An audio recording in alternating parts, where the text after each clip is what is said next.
Welcome to our podcast, where we explore fascinating stories and ideas from various fields. In this episode, we explore how scientists have revived dinosaur-era microbes from the ocean. Scientists never stop surprising, for better or for worse. A team at Japan's Agency for Marine Earth Science and Technology successfully revived microbes that had been lying on the ocean floor since the age of dinosaurs. When resuscitated, the microbes were able to feed and also multiply. Microorganisms can live for tens of millions of years without needing food or oxygen and are sometimes called the planet's most primitive species for that reason. It is owing to such characteristics that scientists successfully brought them back to life in laboratory conditions. To achieve this goal, the scientists picked up and analyzed sediment samples from 100 million years ago, laying dormant in the seabed of the South Pacific. The territory in question hosts fewer nutrients than normal, which is why the findings are so shocking, for the terrain cannot sustain life over long periods. After attempting to incubate the samples of microbes, nearly all of them came back to life.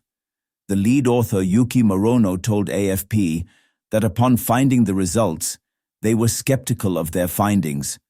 Many thought it could have been owing to an error or an experiment failure. However, it wasn't any of that.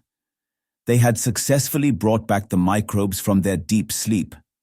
Morono said, "We now know that there is no age limit for organisms in the sub-seafloor biosphere. These microbes were sought out by drilling into the seabed, which opened a peephole into the oldest sediment to ever exist."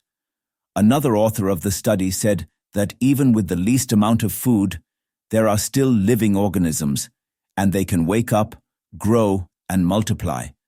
But how did they survive for so long? Oxygen.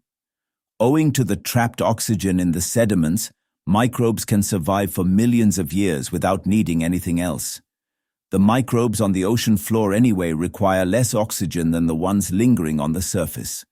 However, this was not an ideal condition for life to sustain, which is why the results were so shocking to the scientists.